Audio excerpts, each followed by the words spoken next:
Yeah, let's do this. Welcome back to another episode of the Keep It a Buck podcast about relationships, black men's emotions, God, self-awareness, and black women's value in our culture. If you pay attention, that's what we're in everything. Everybody be trying to be like a black woman or trying to make sure that whoever they got don't like a black man. But we gonna get into it. Ready for the new year? You ready? You Absolutely. got New Year's plans? Absolutely. Like on the day? No. I don't believe you somehow.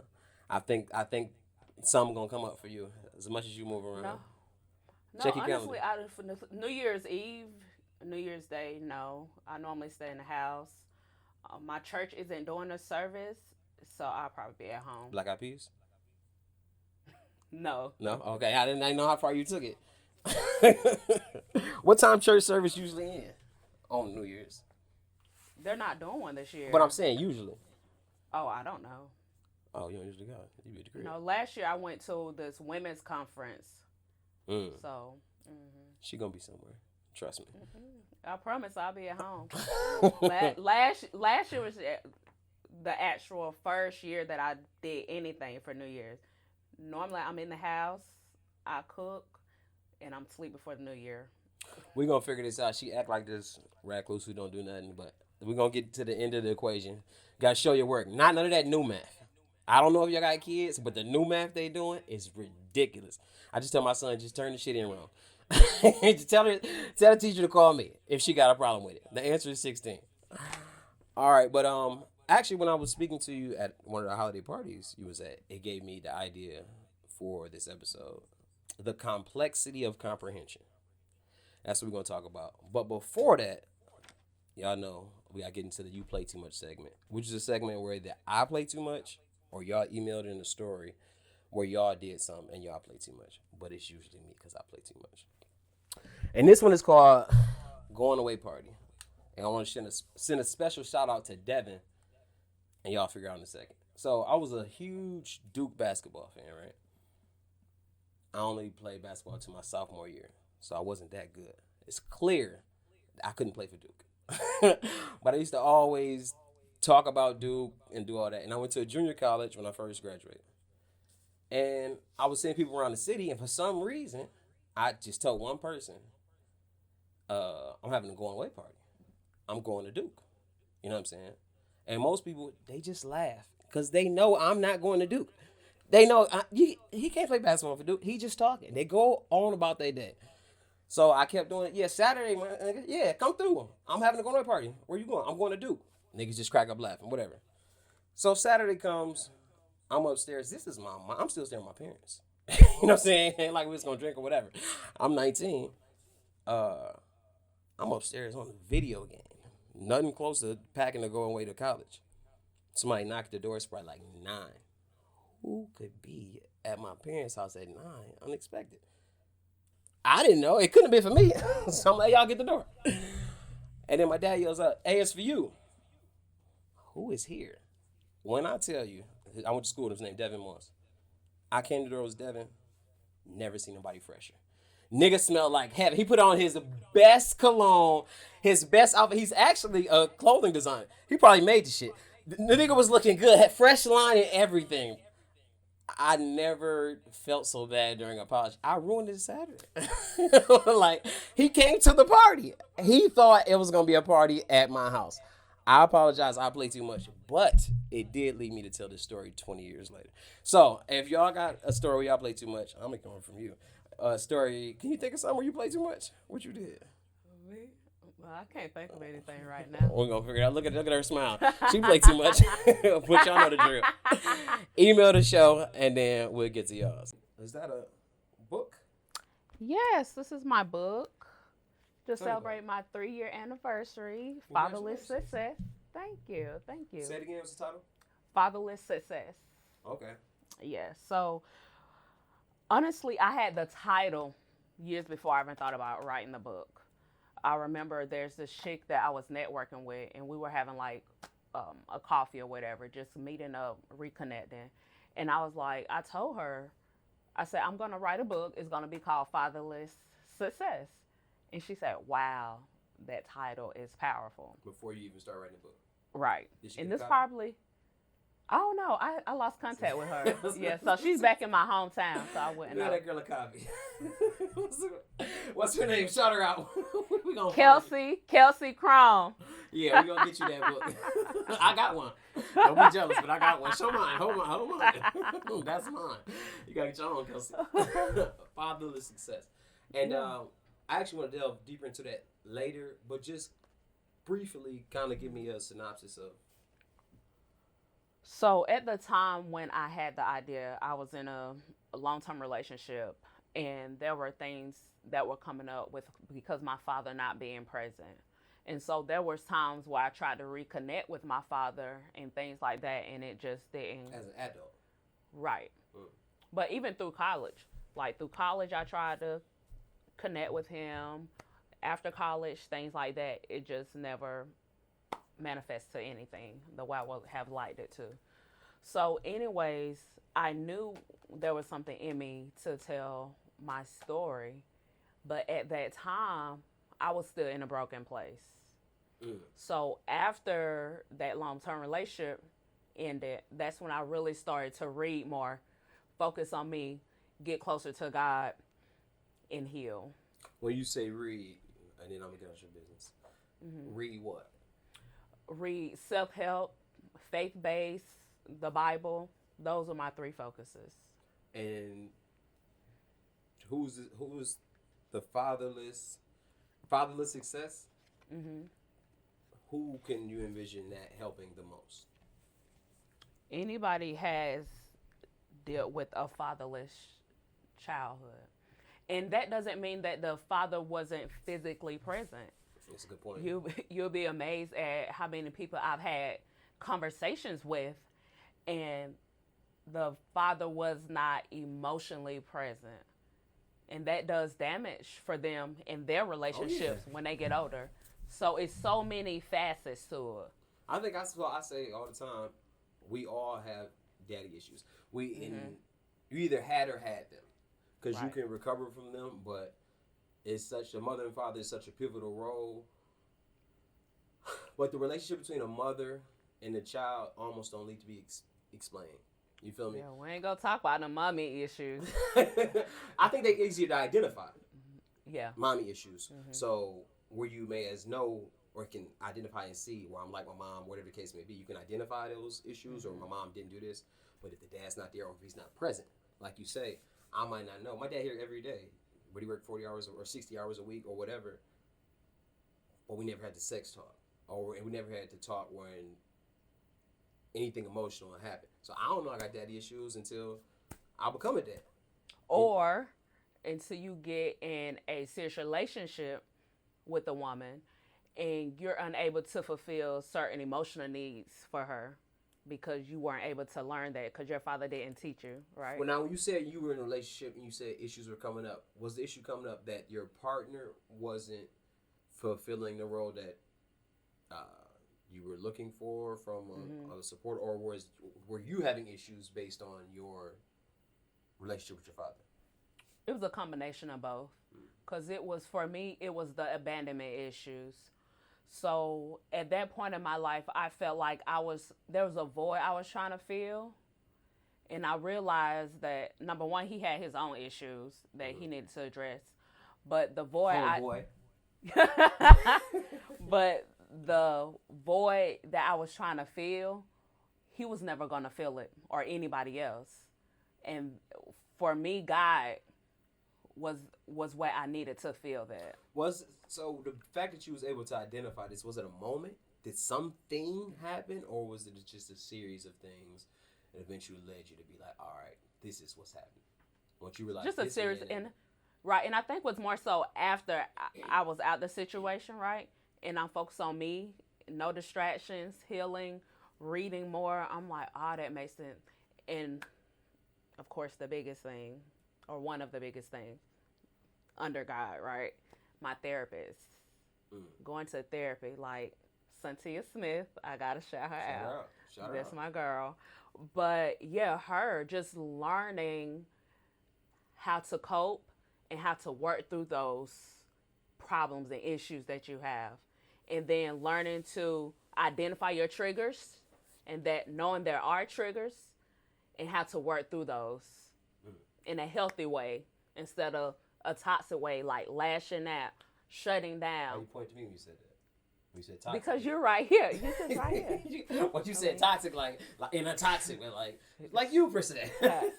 I mean, if I hit a sore spot, then my bad. But shutting down, that's toxic because you're shutting people out. Things like that. Lashing out. That's just me. I hate when people say that. Being belligerent. No, that's not just you. Right. That's who you're choosing to be. Right. If you make me mad, I have a choice on how I respond to you. Do I want to respond in an ignorant way, the way you're responding to me? Or do I want to smile and walk away? I'm assuming you pick the smile and walk away. Exactly. All the time, most times. Every time. Okay, kudos to The you. person or the woman I am today. Now, about 8 years ago, I'm going toe to toe. I admire that. Y'all know I'm still trying to work on that. I'm for nonviolence, trying to work it out through words. But I'll slap shit on you. So, all right, let's get into the topic. The complexities of comprehension, right? And what made me think about this is I was refereeing. I get a lot of my ideas from refereeing. And I'm at a basketball game and I'm hearing the parent yell things from the crowd. And it's a simple sentence that the dad or mom is saying. But the child ain't doing it. And it's clear the child don't not want to listen to the parent. So I'm thinking, why? This is exactly what I said in my head. Why the fuck he keep going over into this corner getting trapped? And I hear his dad telling him, slow up, slow up, slow up. Tempo, tempo, tempo. Which is, okay, slow your tempo up so you don't get in that area. But what I had to realize is the kid heard him. But he wasn't able to comprehend the direction. Because whatever else I got going on, the pressure of the defense or whatever it is, I can't comprehend what you're saying. Even though the sentence is so simple. So I think sometimes the comprehender and the comprehend-e, that's where we have a divide. Because I'm witnessing the dad, like, yeah, what the fuck? Like, and we worked on this. And you hear me. Right. So that's where it came from. Do you understand the words that come out of my mouth? You know what I mean? Like, even in your professional career or whatever, I'm sure there are instances where you may have said exactly how you feel, and then somebody acts differently, or vice versa. Does that happen to you? Do you ever have comprehension? It's funny that we're talking about this. I was literally this week having a conversation with a friend about this. It's divine. It's divine. First off, it started because I was saying at the beginning of the year, at the beginning of December, when I went on a cruise, I said I felt that odd that it was like a big group of us, like 40 something of us. But I said I felt it odd. I felt it odd that we're both speaking English. I understand what you're saying. I understand what she's saying. But the two of you have a disconnect. And so for some reason, I felt myself being a mediator. It was a conduit. And then when I said it, they understood. And I'm like, how did I get here? Were these two people from two different walks? Would you say? I don't know. Oh, you didn't know the people like that? Oh, you just happened to be interpreting. Right. Okay. But I guess that kind of speaks to your awareness. Because even when that's why I asked you about your previous experience in relationship, when you learn the authentic you. Awareness is not something that comes with age. And we sometimes assume that. Same thing with maturity. But being self-aware is one of the toughest things to do. You have to be intentional. Yeah. And you have to, it's easy to ignore your flaws, right? Because the one place you're going to look in the mirror every day is the mirror. You're going to brush your teeth. You're going to wash your face. And you can make a choice on whether, and not just physically, but behind your eyes, who you are. If you're not where you want to be in your career, in your relationship with God, you know that. So the complexity of comprehension. It's simple. To look at yourself, to look within, to see. It seems simple, but it gets scary. So I do give kudos to you and commend you because you have a level of self awareness that's not normal. Now, I'm gonna ask you, do you think sometimes that works against you because maybe you're not comprehending how they can't understand? Mm-hmm. You're aware of what's going on, Mm-hmm. but everybody else can't see it. You know what I'm saying? Do you ever Right. feel like an outcast or an outsider because you have that awareness? So that goes back to the original story when I said when I was younger and I was in school, I always stood out. So no, I don't feel that way because now I know who I am. So that young girl, that little girl, that middle school girl, that high school girl that always was different, this is who God created me to be. He created me to be different. So now I embrace it. And honestly, I don't feel like an outcast. And also, it's more of a gift than anything because I understand this is who I am, but I also understand there's a very small percentage of people like me. You got social media? Yes. So why are we afraid to do what you just said? Because Why? what you just said can be applicable to anybody. Mm-hmm. Whatever you have is what you have. It's what God gave to you. So why do we spend so much time trying to be like other people or trying to present a way when we're one-on-one? Why do you think that is? I believe mostly because most people walk around broken. Most people walk around with those traumas. Most people haven't done the work that I've done to heal. So that's why it's that way. But when you've done that way, like literally, I couldn't countless people I've met, strangers, don't know me, that tells me there's an aura about you, something genuine. People open up to me. People feel safe with me because they feel that I'm non-judgmental, despite of who I am. Your That's the atmosphere changer. aura, huh? Atmosphere changer. Yeah, and people, whatever that aura is, I can't see other people's perception of me, right? But I've just, so many people have told me there's an aura about you, something is genuine about you, and people just feel safe to open up to me. Complete strangers just tell me I'm like, oh my God, I wasn't ready for that story, but people just feel something about me. And I did have this one friend, actually two friends, to say, I have a non-judgmental space. So regardless of who I am, regardless of all the work I've put in, everybody hasn't done that. And I understand that. You're not there. You may never be there.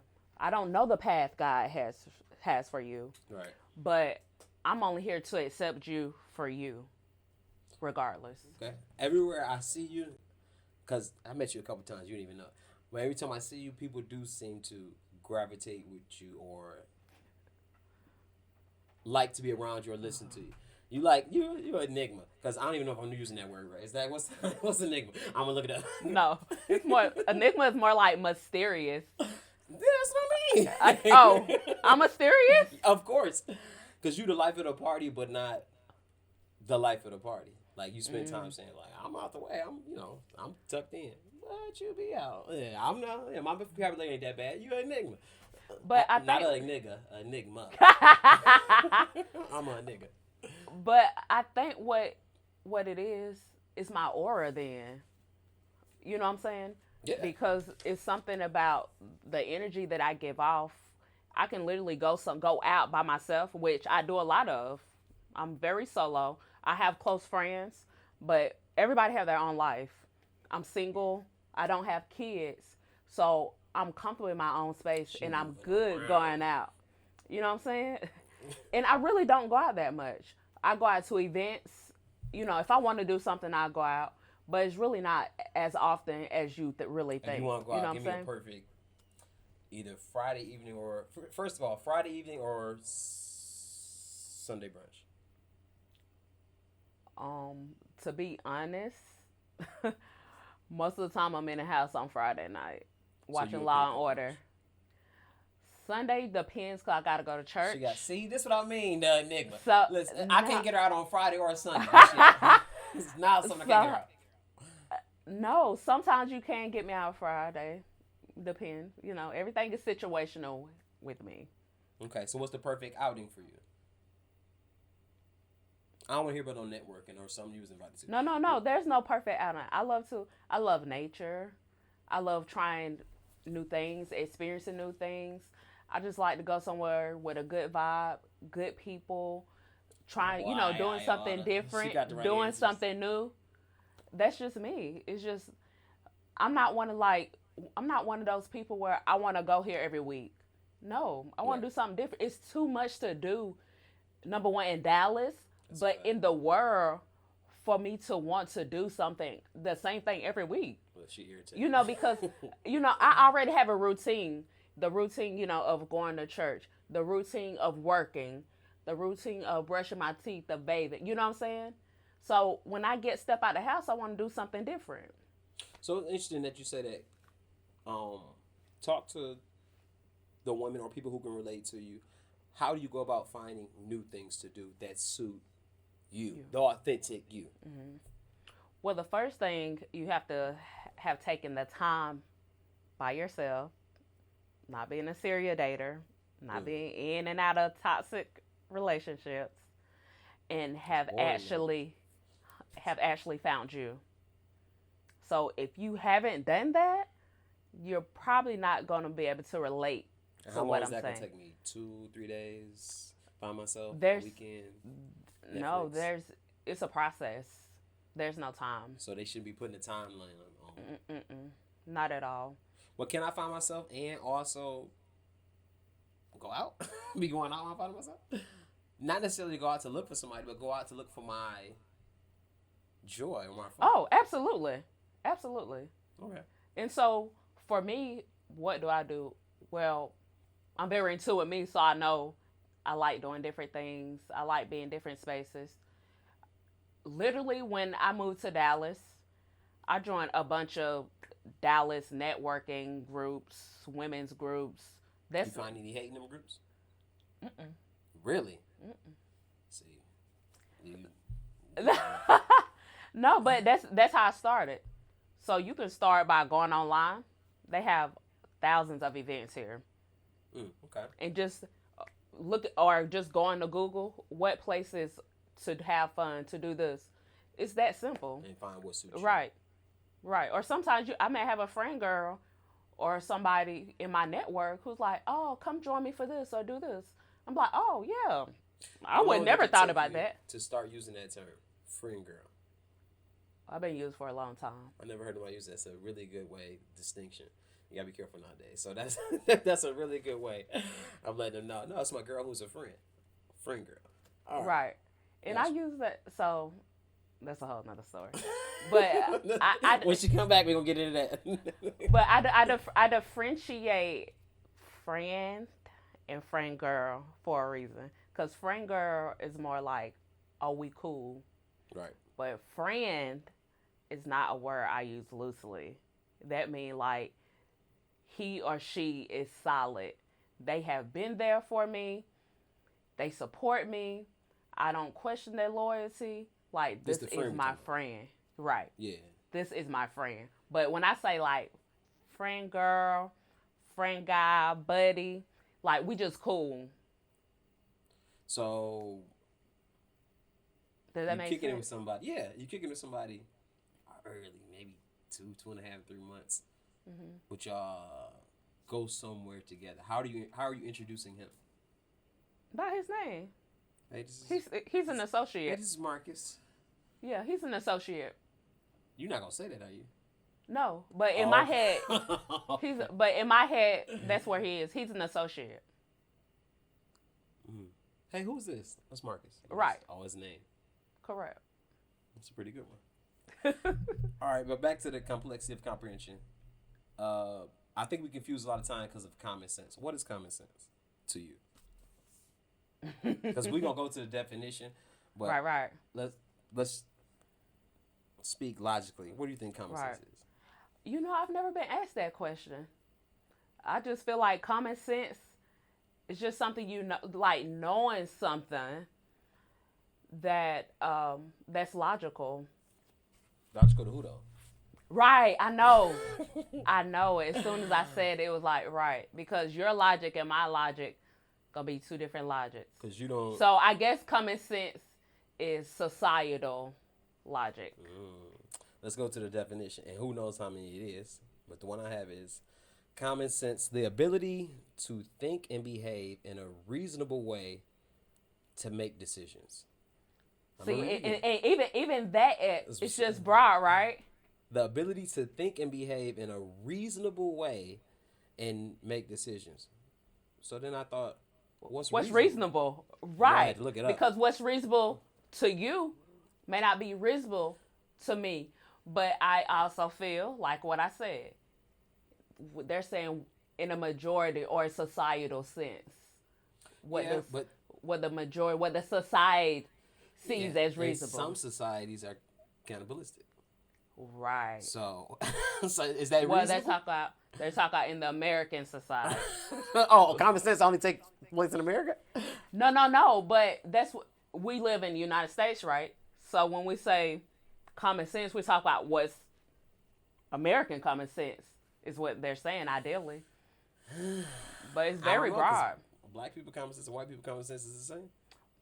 That's a whole nother discussion. When you cook something, is it common sense to put some type of seasoning on it? Absolutely. So it's reasonable for them to just throw the chicken in the pot. Right. And reasonable is having sound judgment, fair and sensible. So remember, we talking about the complexity of comprehension. Mm-hmm. Look how we just tried to break down common sense. So, like in your story earlier, if I'm talking to you and you're an adult, maybe we in the same church, maybe we got the same job, maybe we just run in the same circles. Off top, naturally, I'm assuming we share the same common sense. Right. And I think that's a mistake. Correct. I think that happens sometimes with parenting and sometimes with dating and relationships. Because why would you over my house and my homeboy come here? Why would you not come out the bedroom and speak? Mm-hmm. To me, that's common sense. Well, to him, his experience in life are different. Yeah. Right? So for you, it seemed like that's common sense. Wait, who is he in this instance? I'm saying if my girl's in the back and my homeboy come, correct, and she don't come, and just say hi, how you doing? Right. She didn't grow up in that atmosphere. So it's about experiences as well. So if in my house we didn't do that, that's not common sense to me. That's not something I did. So let's role play. Let's tackle this. Right quick. All right. Johnny just left. I came to the back. Try to kind of be upset with it. Yeah, because the last 25 minutes he been here, I was just been thinking like, she didn't, like, why would she do that? So I'm kind of, by the time I get to you, I'm kind of irritated. Why would you come out and speak to my homeboy? Like, what's up with you? What's your issue? Oh, what you mean? You knew he was out there. Why would you come and just speak? You don't like him? What's the issue? I thought he was cool to you. Oh, well, that's your friend. I didn't feel the need to come out the room to speak to your friend. You don't think that's rude? No. No. I don't see the problem. So when we go out and your friends are there, it'd be cool for me just not to speak to them? I mean, but y'all are right there together in each other's face. And y'all in the same house. But he doesn't know that I'm there if I'm not in his space. So when you was little and somebody came to your house, y'all didn't have to speak. Everybody didn't have to come and speak to him. I mean, if I was in my room, no. I didn't have to go and make myself It's common be sense to seen come out and to speak to smile. somebody. I'm sorry you feel that way, but no. Yeah. I don't know why. You know what? You made it worse with your monotone. You know what I'm saying? Let me know I'm tripping. You don't sit there and still watch Family Feud, and you better be going for the black family. And no, but I love this example because that happens a lot. And it's unfair to the other person for you to have this false expectation on them, period, point blank. And so instead of trying to come to a person accusing them of anything, have a discussion first before you know what I'm saying? Don't ever Yeah. put anybody on a defense because our experiences are different, our life have been different, our journeys are different. So what you feel like is reasonable and common sense is not reasonable and common sense to me because I haven't experienced that. You just opened up Pandora's box. We're gonna go off topic a little bit, but stay on the same topic. So let's keep it in a relationship. Um, how do we get to that comprehension before it happens? Or in a relationship, is it sometimes things have to happen and then you learn? You know what I'm saying? Right. And I believe there's a combination of both, right? So, like the example you just said, that's y'all had never encountered that. Right. So why would we have a discussion? Right. Because we talk about kids, religion, all this, right, but not something as trivial as that. Right, right. So to me, that's minute. You have a discussion about it. You move past But, it. I mean, You know? I think a lot of minute things can turn big if, They're not addressed. well, if you assuming the person, it's common sense what they Right. did. So now, I guess I ask you, is it a certain level of offense that comes along if you don't think somebody is using their common sense? And you know what I'm saying, it affects you. Is it a certain level of offense? Possibly, depending on the individual. Right. So I guess you just gotta, you had the right tone. Stay the course during a conversation to make a conversation, not an argument. Exactly. Okay, And but I just- think a lot of people not gonna have that conversation. But you're right. They should talk. Correct. Like for me, I am a question person. And I say that because this is a better way for you to get a better understanding of people and not to offend people. So, Even in a relationship, though. absolutely. So if I'm pissed off about something and I come and say, "Why did you do that? That's so stupid." Automatically you're going to go on defense. But if Yeah, I say, "Jay, why did you put that like that?" Your defenses are down and you're just going to open up. Well, that's just the way I've always done it. My mom did it that way, da da da. Oh, okay. That makes sense. So But now, what if it don't make sense? How do we course correct it? so it doesn't have to make sense to my logic. It's not about me. It has to make sense to your logic. But in the scenario, if it's a us, it has to like it does have to make sense to you. No. That's yeah, no. So people think everything has to be understood. Absolutely not. Most things God do is not understood in our life, but I follow him, right? You're not going to always come to an understanding of what the person do or how they do it. But I can listen to you and be like, "Okay, that's your story. I can respect your story, even if I don't understand it." I never thought about it like that. There you go, being self-aware and mature again. I just always felt like and I guess it's selfish, but I have to understand my lady. Damn, you open up Pandora's box because I feel if the people who I'm close with, if I can't feel their vulnerability, they're being vulnerable with me, then I take offense to it, right? So if I don't understand, especially if it's something in the fabric of your being, if I don't understand why you operate that way, I guess selfishly it makes me feel like you don't want you and me to be us. But maybe it's not for me to understand. Correct. Everything is not to be understood, but I can respect it. You know what I'm saying? I can respect your decision to do that. Okay. But if I feel like it's gonna be a problem for us, then after I ask you a question, then I can say, "Well, when you do that, it makes me feel this way, and I don't feel as respected, or I don't feel as appreciated." And now the ball is in your court to how you want to change that. Do you want to Let me conceive. explain something to you, Stephanie. Through what kind of podcast this is. Don't come on my podcast and learn me.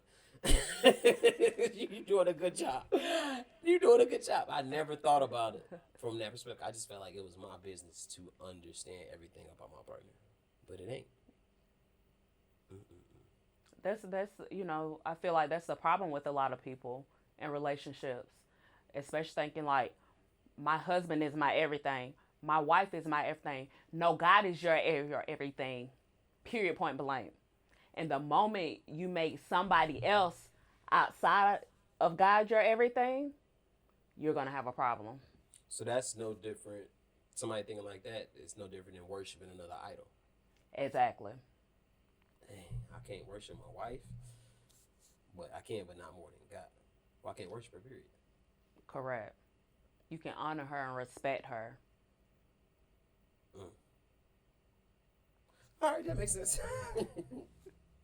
So, and I think you actually spoke about this earlier. So, how do we misunderstand each other so much? And my question is a misunderstanding ever a choice? So we had a misunderstanding. Was it ever a choice by somebody for us to have that misunderstanding? Or once you make that choice, it's no longer a misunderstanding. You understand what I'm saying? So I'm asking you, can a misunderstanding ever be a choice? Sometimes it's not a choice. Sometimes it's just that we've experienced different things. We have different perceptions of life. We process things differently. We're just different people. So that's where the misunderstanding coming in. And it doesn't mean it was intentional.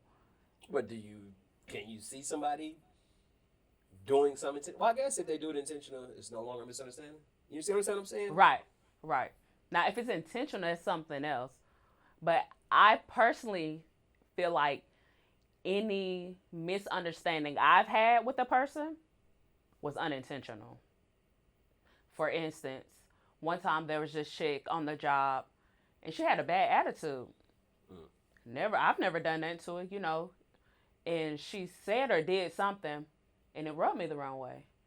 So later, when I had a moment, I pulled her to the side by herself. Irrelevant. And so I was like, hey, how's your day going? Earlier you said this and I felt offended by it. And she apologized. She said, no, that was not in my intent. I have, outside things going on. Thank you for bringing it to my attention. I sincerely apologize to you. But say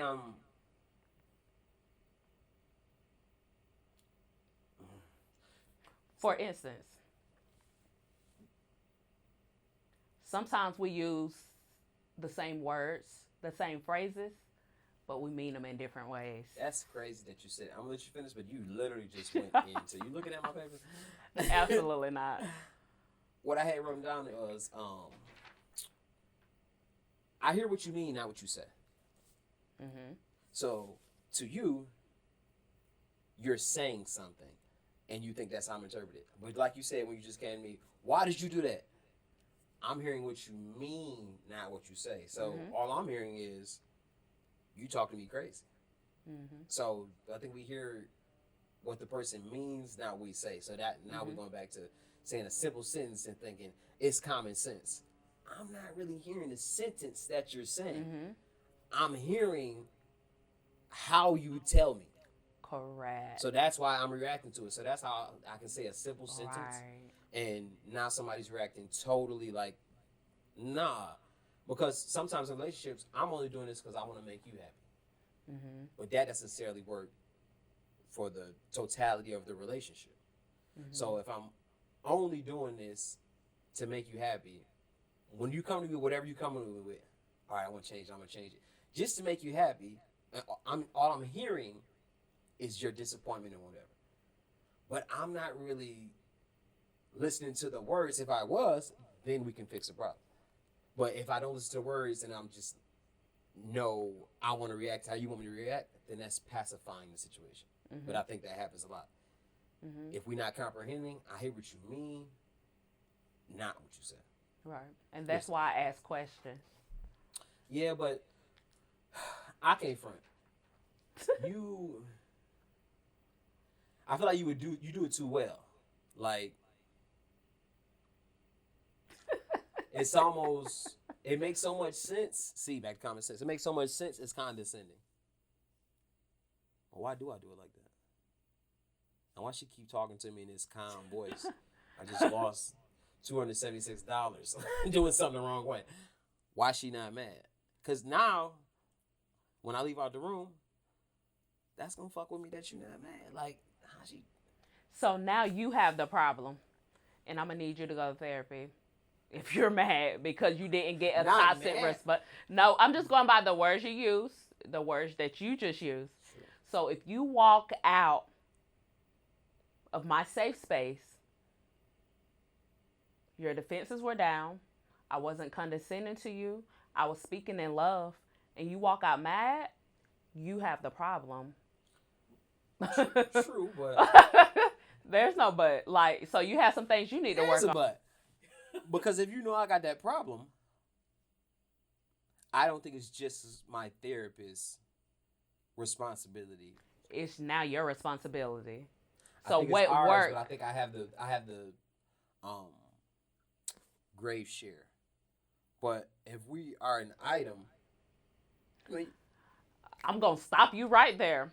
That is stop me. not my responsibility for your traumas, your shortcomings, Oh, your brokenness. That's not my responsibility. I agree. Now I can support you, Okay. but it's up to you to do the work. So you're not gonna shame me or make me feel less Okay. or bad because you are choosing not to put in the work. Is it your Absolutely not. responsibility to support me? Support, yes. Okay. So we do you do have a role. That's my only point. Oh, okay, a role. But I don't have the responsibility to make sure you're putting in the work to do what you're supposed to do. Your only responsibility is the support role, which doesn't switch no matter what I need. Correct.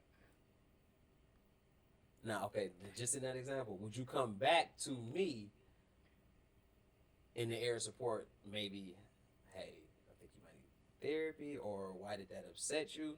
Or is it like, I'm going to let him? No, I'll come back. We're gonna have a conversation because you're not gonna be in my space disturbing my peace. So either this is something you're gonna be able to fix, I'm gonna need you to go. Hold on. So, Cause I'm not one of those people, but some people say, like, that's just me. I got to get over it on my own time. I got to take my time to process. absolutely, and maybe you need time by yourself because if the time you need is disturbing too much of my peace, no, sir, you need time by yourself. It's our piece. Yeah. You trying to monopolize the piece. So we've been doing a lot of talking in words, but to comprehend is to grasp and mentally understand. And how do I know what you know unless I know you? So we think something is common sense because somebody's adult or whatever. I don't know what you can mentally grasp unless I know you. So that's twofold. Saying if you're in a relationship with somebody, whether parent, kid, friend, any type of relationship, I think it behooves you first to, just like we talk about knowing yourself, you gotta know your partner to even know what they can grasp mentally. And I think a lot of times we skip that step in era of common sense.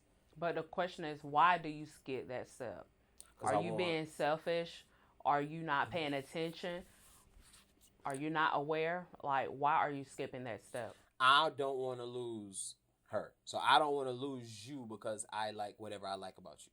So instead of taking the time to evaluate whether you can comprehend mentally, we can mentally comprehend each other. I don't want to run the risk of losing because you're fine. So I don't want to run the risk of losing you because you got my child. I want to run the risk because you cool or whatever the case may be. So I'm answering your question. I think that's why a lot of times we find ourselves in these situations where I'm not sure if I know how you can mentally comprehend, but I like a lot of things about you. So, how does that go? Am I supposed to just, can we work on that? Say it's not, you figure out, I'm not mentally comprehending or emotionally comprehending the things that I'm trying to convey. Right. Just cut it off, or is it that worth working on? You know what I'm saying? It depends. It's situational. On a level of compatibility, or like, Correct. Compatibility, connection. For me, ultimately, alignment. Is that person in align? Are y'all in alignment for your goals to where what you want out of life, where you're headed in life? mm. Spiritually, I do we have mean, to be I like ice cream. I'm not eating it every day because I don't want to be overweight. right, but you like it, but you know, Right. you make some good points. So I wrote down, I feel like what I say means less than what you already know. Right? So no matter, even if I'm saying something that makes perfect sense on any scale, that's less important than what you already know. So if I come to my 8-year-old son and I'm trying to teach him a lesson, it don't matter how much I practice, how much I had a routine. It's not about the words that I'm choosing. It's more about what he already know. Because if he don't comprehend it, it don't matter. But if we don't go into things realizing it's about what the other person knows more than what we say, then that's how you find some resentment. I just told your ass. You know what I'm saying? To me, it was plain and simple. I don't like when you do this around my friends. So I don't like the way you dress around my friends sometime in Dallas. But when I said that, you had shorts on. Mm-hmm. So to you, you thinking, all right, what I know, maybe he thinking showing so much skin is sexy. But the next time you got some yoga pants on, and I say the same thing. So because what you was thinking was sexy, was it don't matter what I said. You understand what I'm saying? Mm-hmm. The person, we got to realize or understand, the person we trying to comprehend to, what do they know? Or well, maybe you weren't specific enough about Well, what I say? about no about what she wore. She felt like the shorts Right. were inappropriate, so she like if I cover my leg, that should be fine. So maybe you weren't specific in your request. Don't what don't see don't. I'm gonna start flipping these examples. Don't man and woman it. Maybe you man wasn't specific. No. But for real, Because I'm a man. no, because your statement Right. clearly was not specific.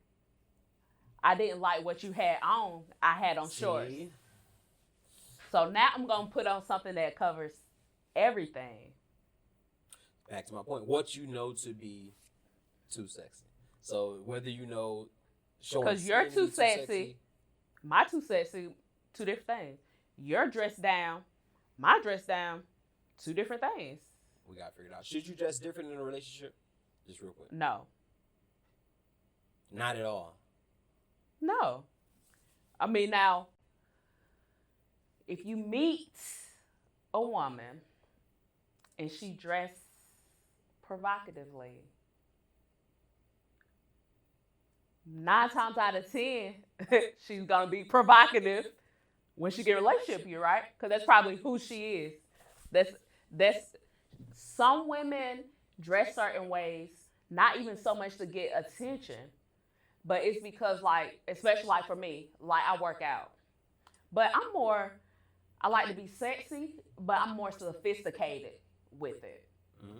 But I work out, so women that work out that really look good, they feel like, oh, I want to display my hard work, right? But let's talk about that one button. You want to display your hard work, the outfit is cool. I just think you come down too far on one button. Mm-hmm. You're not willing to do that one button for me? Or because I met you and you had that one button undone? Right. Did you meet her that way? It's not a conversation?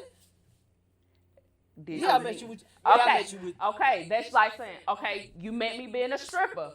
You know I was a stripper. Why you got a problem with it now? Exactly. So you got to figure out, like, if that's not what you want, then you need to entertain the people who fit what you And I'll want. give you some pushback. It's so.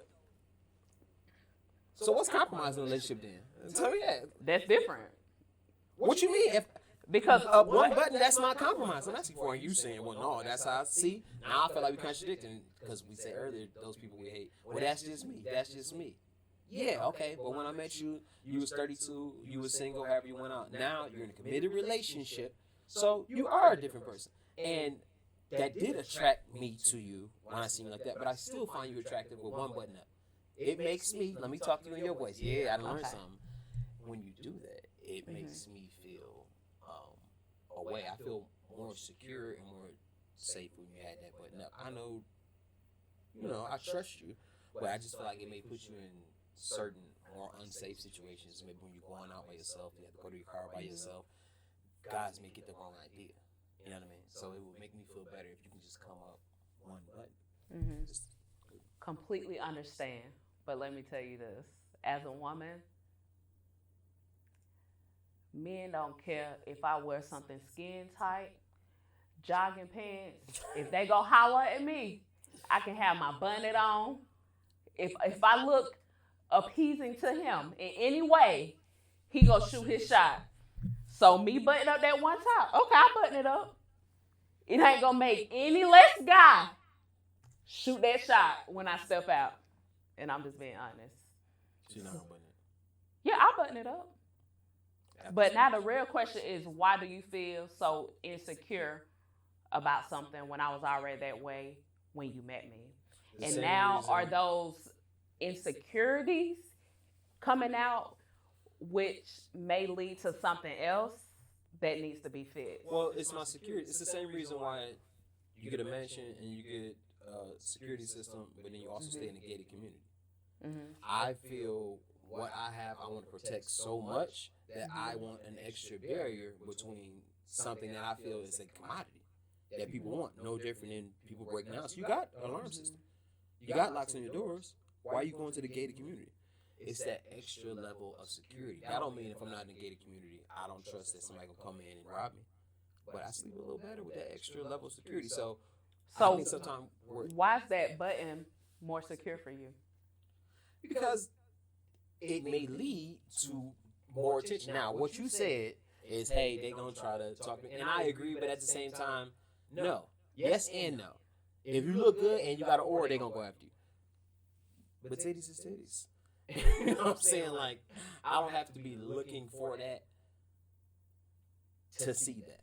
So, with that being said, it's a possibility you're going to get more attention just off the aesthetic. And what that attention can bring, it's not that I don't trust you to handle yourself well, but it's just an extra level of attention and security that needs to be paid, no different than if you're a celebrity. You can't do the same thing. It's got to be somebody who watching your back because you are that much more desirable. And when you are desirable, when you take that button down, woo! You take that button down. So I don't know if it's insecurity, sweetheart. I just would like to feel more secure when I'm not around you. That the environment that you're in won't be as dangerous. Right. Is that still my insecurity? Or is it just me wanting to be secure in my, let me think of the right word. Ain't no good way to put it. My investment, this relationship. It's just me being secure. But I do think it's a thin line. Right. And if you approach the situation the way you did, then I would be like, okay, I can respect that. However, I have dealt with guys who are just controlling. They want to be in control. And like you said, that's a thin line. You're just trying to control me. You want to be in control. You want me to do this and not do this, but you're not doing the same thing. So how do you decipher if that guy is being a controlling guy or is really trying to? You don't know.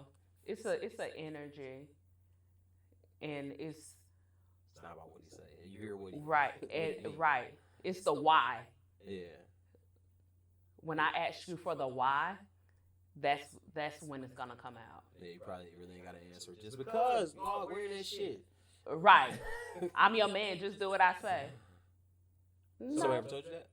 No. Was that? You think that's common that men will say stuff like that? Possibly. It's a lot of stuff out there. And what I think is, and you're not into witchcraft or sorcery or nothing like that, are you? I fully believe in God and God only. I'm a Christian woman. Because it's something I wrote down that you already said. I don't know how you. That's the second time that happened. And my question to you, I already know your answer, but I guess I'm asking y'all collectively: should a question be the first step in proper communication? Absolutely. You think pretty much always, 90% of the time, lead with the question. Absolutely. I'm gonna start trying it out now, but I wanna, like I said, it can sound condescending. You're just good at it. You're good at being able to do it without sounding so condescending. But I guess it's something you probably got better at that. All right, it's something you got practice. Practice, right. practice, practice. Questions is the first. Hold on, let me try it. Hey, do you think it's possible when you go out, you can just button one more button? Yes, exactly. That's perfect. Okay, it sounds loving. It's not. It doesn't sound controlling. It doesn't sound like you're trying to tell me what to do. Okay, start with the question. I'm sorry, doing Right. that at Kroger. Would you be cool if I got this salmon for 6 instead of 16? Would that be cool with you? I don't think it'll affect your profit margins. I'm start going to that. Okay. Yeah, I want to spend longer on that, but we kind of touched on it earlier, and you are the perfect example. You gave examples of how to lead with the question. Is that something that you cognitively learned, or is it something that just came with your growth? Both. It's just really learning how to effectively communicate and be an active listener. And what's that? What's that? Active listening. Listening to the person, not trying to respond to what they say, just fully. What'd you say? No, just fully being involved with what they're saying, how they're saying, being invested. Being present. Exactly. And then also just learning, some of it is about God, right? For me, is learning how to be more Christ-like, knowing how to speak with love, how to be more compassionate and kind, and it plays a part with that. And I'm very, like I said, be intentional. And I'm very intentional about the woman I want to be and being the woman that God wants me to be. And that's about what I say and how I say it. And trust and believe, I have not always been that way. I would say stuff and hurt your feelings and didn't care because I needed to get my point across. Don't look me up and down and do that. Don't have a flashback. Right, for real, I would. And they're like, that hurt me. I meant for it to hurt your feelings. Yeah, I used to be vindictive like that. I'm really good with words, but the older I got, I was younger, I used to shy away from the sticks and stones may break my bones. Words never hurt. That's not true. What? That is not true. Words will hurt you worse than anything. Hit me with the stick, actually. Because that scar gonna heal quickly. And I don't have to do nothing for that scar to heal. I don't have to do no work. My body is already gonna replenish itself. But what you said to me about my lazy eye, it got me every morning. I just can't, in all my pictures. Exactly. That hurt me. Exactly. Okay, cool. And then one of the segments is quote of the day. Let's get out of here. And it's from Goodfellas. You ever seen Goodfellas? Wow. You got to see Goodfellas. That's you're a girl, but still. See Goodfellas. You seen Goodfellas, bro? Of course. I ain't even disrespect you. You familiar with it. So Goodfellas is if y'all haven't seen it, for one, shame on y'all what y'all been doing. Too much networking. Watch the movies. Be petty. So it's a movie about some gangsters in the 80s. They was in the mob or whatever. But one of the more erratic ones is telling a story. Telling a story and everybody's just busting out laughing at the story. It's a funny story. And his homeboy says, man, you're funny. And he says, and this is how he said it, I'm funny how? I mean, like, I'm a clown? I'm here to amuse you? What do you mean funny? Funny how? How am I funny? Like, no, I just mean the story that you was... And they're like, no, calm down. No. He know what he a big boy. Tell me why I'm so funny. Tell me why I'm so funny. He ended up getting a gun out and everything. But when it comes to comprehension, and that happened with text a lot, sometimes we can say something, especially in the black community. We so good at terming things. You funny. You tried it. That's what I know from people. What's your favorite black girl saying? That's why I say black girls run the world. I can't help but say the same. I said that the other day. You tried it. I said, nigga. Yeah, tell me what your favorite black girl saying is. But that happens so much where somebody say something and we not in tune with, maybe we don't have the best relationship or whatever. So just like when you was on that cruise, this person is saying this. What you mean? I don't like when people do that. You talk about me? See, that was a point. Funny how I think if you don't know, you got to learn who the person is before you make a comment. Or do you though? I don't know. I didn't know the people, but I understood there we go. that both of them were trying to say the same thing. And we're having a misunderstanding. Right. Yeah, but you see, you got that aura. You was able to read it. That's a cheat code. And then, so where can we get? What's the name of the book again? Fatherless Success. Fatherless Success. Hand it to me, please. This is yours. Thank you. What's the girl name who you got to contact? Jealous? You jealous as hell. And say I wanted to pick up a copy of Fatherless Success. How could I go about? Look right in the camera and tell them how could they pick this copy up? So you can visit my website, www.theauthenticstephaniesterling.com. One more time. And it's going to have what is it? www.theauthenticstephaniesterling.com. It's going to have all the links. It's on Amazon, Barnes & Noble, and you can just order an autograph copy straight from my website. Hey, is this autograph? It is. I'm gonna say, don't play me. Don't not give me the autograph. Okay, y'all make sure y'all check her out. And then also, The Authentic Stephanie Sterling, all platforms. All platforms, that's what it is. So all you regular Stephanie Sterlings, no. We only want the authentic one. The authentic one.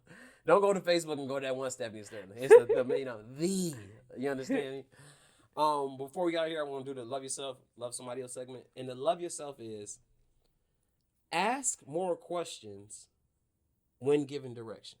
I think a lot of times when our boss, with any type of superior, our parents, just do what you're told, right? That's what they say all the time. But that's how we lead to this misunderstanding of the complexity of comprehension. So would you agree? That's a good thing. Absolutely. You question women, so I know you would agree. Absolutely. Like, so I have one of my managers at my job. he's actually Siberian, and so he's Husky. No, from Serbia. Okay, I'm sorry. Stop it. And so we were messaging. He would message me something, and I was like, "What's my name?" And then I said something else, and I said, "What's my name?" So like 3 days later, he was like, he was like, "What?" I might go to HR on her. Is your name not Stephanie? Do I supposed to call you something else? And so I'm looking at him like, what you talking about? I said, my name is Stephanie. He was like, well, you kept asking me, what's my name? I said, no, you asked me a question about the job, and I was saying, what's my name? Meaning that I'm going to get the job done because I'm Stephanie Sterling. So what's my name? It's done. And so when I explained to him, he was like, oh my gosh, I'm going to use that. I love that. Well, that's a really good example of comprehension. But you was able to come back and make it work. That's a good one right there. Oh, he love it. He was like, "Oh, I'm using that. Damn. What's my name?" Tell you something. I'd have went to HR for a whole nother reason. Or I'd have cut into her next time I seen her. I'm saying I'd have handed her some in the break room. What's my name, girl? But guess That ain't what? you doing? He asked me the question. He did. Ask more questions when giving direction. Because he thought you was giving him direction. No, what's my, hold on, you calling me out. Ask more, I'm sorry, is your name not Stephanie? That's a good one. That's a perfect love yourself. Ask more questions when giving directions. That man, if he didn't ask, he'd have went home absolutely terrified of you for the next 6 months. Like everything says Stephanie It Sterling. said, did I spell it wrong? It says, gee, he gonna start just not saying that. Hey, miss. And then to love somebody else, they may not understand. Sometimes it's not on them. It's on you. Mm-hmm. So they may not understand what you're saying, but it's on you to find a way to understand what knowledge level they're at, where the emotional level they're at, for them to understand. Mm-hmm. When I stormed out the room and then you came and said, well, hey, why did you do that? Well, what about what just happened made you do that? Mm-hmm. I don't understand, but you making me understand. So it's not up to the person who's supposed to comprehend originally to get what you say the first time. Right. And it's not so much that I understand, it's that I hear your story. I get it. Even if I don't understand it. Because you said I don't have to. Right. So even if I don't understand, I heard your story, and okay, I respect your story. She a good one, man. Look, they gonna want you back on here. But listen, we summed it up. The complexity of comprehension. You got to do the work to know yourself first, right? Before you go out there and even have those conversations to have any comprehension, do the work to learn yourself, whatever it is, and then realize you said something else important. I don't have to understand everything about who I'm trying to convey to. I just have to listen. What did you say? You said it better than me. I don't have to understand what I say. Right. Just listen, hear their story, and accept it. Even if I don't understand it. Even if you don't understand it. You hear that? I'm sorry, baby. It's in my last 3 X's. But this is a very good episode. Thank you for stopping by. Hopefully we can do it again because I think they're going to like it a lot. And don't forget to go to the AuthenticStephanieSterling.com, right? Absolutely. Pick up your copy of the Fatherless Success. Yes. I can't wait to read it. And it's signed. I know y'all jealous. But listen, don't forget to come back. As always, I'm your host, Saani, and you cannot keep it a buck without making sense. You heard? Word, always keep that shit a buck. And if a nigga test your bloodline, stand for yours. The only thing that matters in this world, who wanted more luck. Never not believed in me, that's just how I'm cut. Be a man about your word, always keep that shit a buck. And if a nigga test your bloodline, stand for yours. The only thing that matters in this world, who wants it more, yeah.